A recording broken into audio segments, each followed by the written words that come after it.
Hi, boys and girls. So today I want to read you a story that's called Bread and Jam for Frances. This story is from when I was a little girl, when I was your age. It is my favorite book, and I usually read it to my students at some point in the year. And I know that we're not going to get together at school to have another story again, but I still wanted to read it to you. Bread and Jam for Frances. By the way, Marty is here because he loves stories too. So this is Frances and her family, her mom and her dad, and her baby sister, Gloria. It was breakfast time, and everyone sat at the table. Father was eating his egg. Mother was eating her egg. Gloria was sitting in a high chair and eating her egg too. Frances was eating bread and jam. "What a lovely egg," said Father. "If there's one thing I'm fond of for breakfast, it's a soft-boiled egg." "Yes," said Mother, spooning up egg for the baby. "It is just the thing to start the day off right." "Ah," said Gloria, as she ate up her egg. Frances did not eat her egg. She sang a little song to it. She sang her song softly. "I do not like the way you slide. I do not like your soft inside. I do not like you lots of ways, and I could do for many days without eggs." "What did you say, Frances?" asked Father. "Nothing," said Frances, spreading jam on another slice of bread. "Why do you keep eating bread and jam?" asked Father, "when you have a lovely soft-boiled egg?" "Oh, there are lots of reasons I like bread and jam," said Frances. "One reason is that it does not slide off your spoon in a funny way."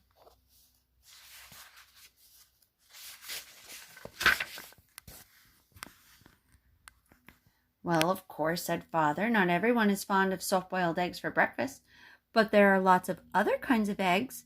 There are sunny-side-up eggs and sunny-side-down eggs." "Yes," said Frances, "but sunny-side-up eggs lie on the plate and look at you in a funny way, and sunny-side-down eggs just lie on their stomachs and wait." "What about scrambled eggs?" said Father. Scrambled eggs fall off the fork and they roll under the table," said Frances. "I think it's time for you to go off to school now," said Mother. Frances picked up her books, her lunchbox, and her skipping rope. Then she kissed Mother and Father goodbye, and she went to the bus stop.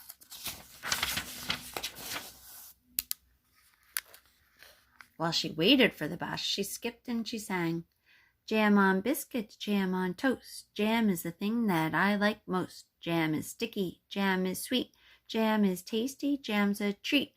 Raspberry, strawberry, gooseberry, I'm very fond of jam."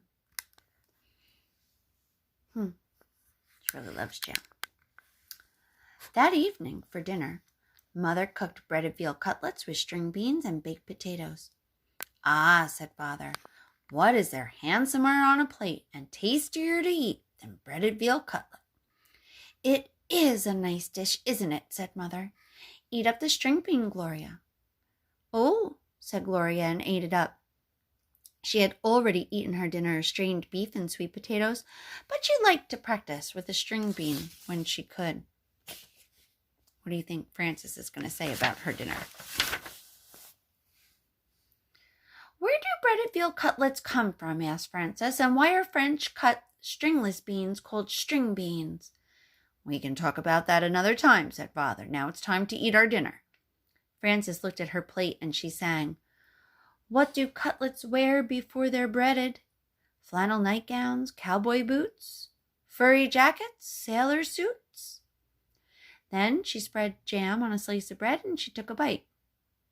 "She won't try anything new," said Mother to Father. "She just eats bread and jam." "Well, how do you know what I would like if you won't let her? How do you know what you'll like if you won't even try anything?" asked Father. "Well," said Frances, "there are many different things to eat and they taste many different ways. But when I have bread and jam, I always know what I'm getting, and so I am always pleased." "Well, you try new things in your school lunches," said Mother. "Today I gave you a chicken salad sandwich." There now, said Father to Frances, wasn't that good?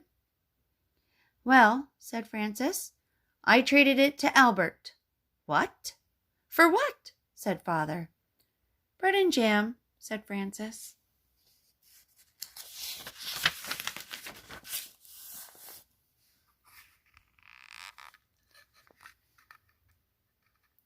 The next morning at breakfast, Father sat down and said, Now I call that a pretty sight.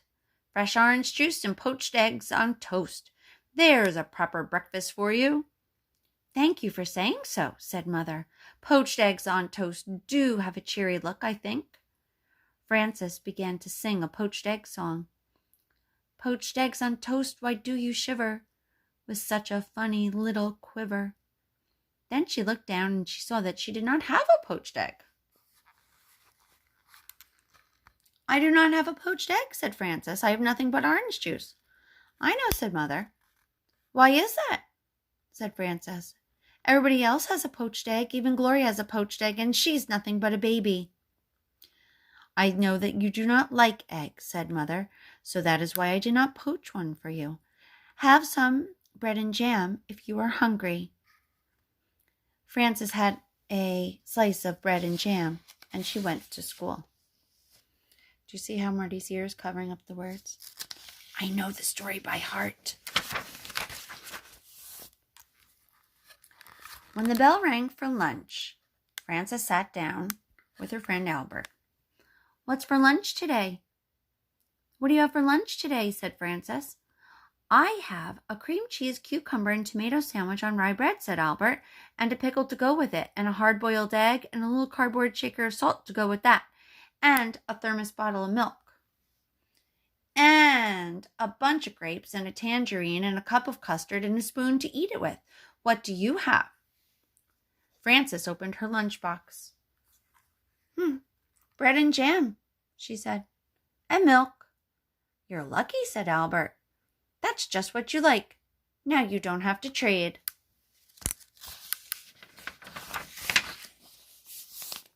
Do you like the story, Marty?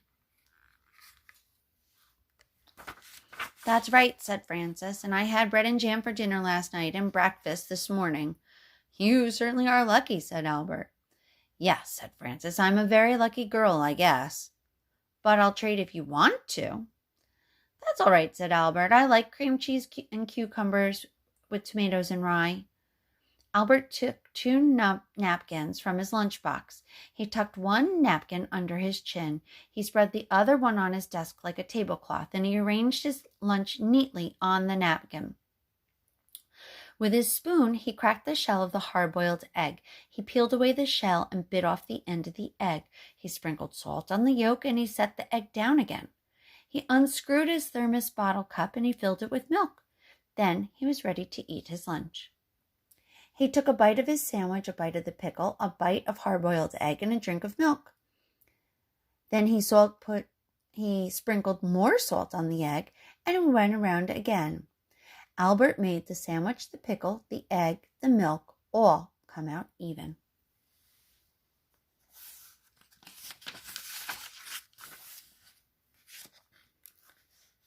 He ate his bunch of grapes and his tangerine, and then he cleared away the crumpled up wax paper, the eggshell, and the tangerine peel. He set the cup of custard in the middle of a napkin on his desk. Custard is like pudding. He took up his spoon and he ate up all the custard. Then he folded up his napkins and he put them away. Oh, they were fancy napkins. They were cloth, not paper napkins that go in the garbage. He put away his cardboard shaker of salt and his spoon, and he screwed the cup on top of his thermos bottle. He shut his lunchbox, put it back in his desk, and he sighed. I like to have a good lunch. What do you think Frances was thinking while she watched Albert eat all that food? Frances ate her bread and jam, and she drank her milk, and then she went out to the playground and she skipped rope. She did not skip as fast as she had skipped in the morning, and she sang, Jam in the morning, jam at noon, bread and jam by the light of the moon. Jam is very nice.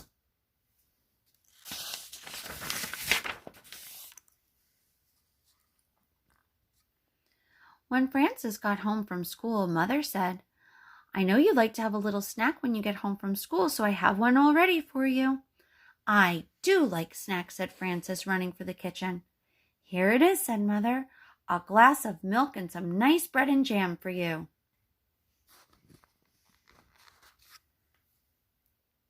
"Aren't you worried that I might get sick and all my teeth will fall out from eating so much bread and jam?" asked Frances. "Well, I don't think that will happen for quite a while," Mother said. "So eat it all up and enjoy it." Frances ate up most of her bread and jam, but she did not eat all of it. After her snack, she went outside to skip some rope. Boys and girls, are you paying attention to what's going on? Do you have a prediction?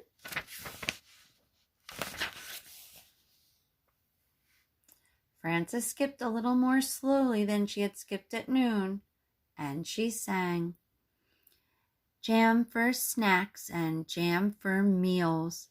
I know how a jam jar feels, full of jam."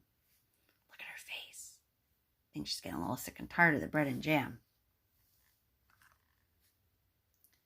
That evening for dinner, Mother cooked spaghetti and meatballs with tomato sauce. "Oh, I'm glad to see there is enough for second helping," said Father, "because spaghetti and meatballs is one of my favorite dishes." Mine too, boys and girls.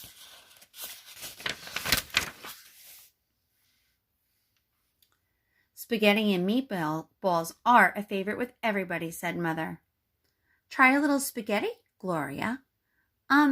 Said Gloria, and she tried the spaghetti. Frances looked down at her plate, and she saw that she had no spaghetti and meatballs on it. There was only a slice of bread and a jar of jam, and Frances began to cry. "My goodness," said Mother, "Frances is crying."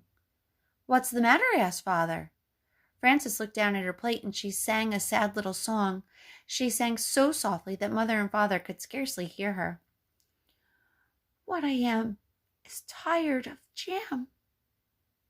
"I want spaghetti and meatballs," said Frances. "May I have some, please?" "I had no idea that you liked spaghetti and meatballs," said Mother. "Well, how do you know what I'll like if you won't even let me try?" asked Frances, wiping her eyes. So Mother gave Frances spaghetti and meatballs, and she ate it all up.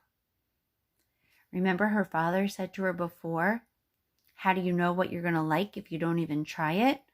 And now she realized she does like spaghetti and meatballs.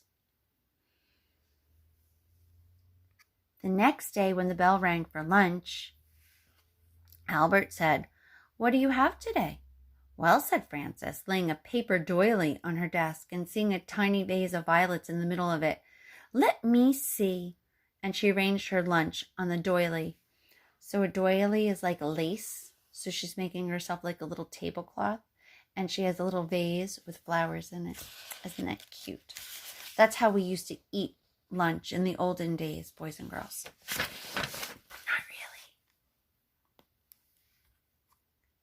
"I have a thermos bottle with cream and tomato soup," she said, "and a lobster salad sandwich on thin slices of white bread.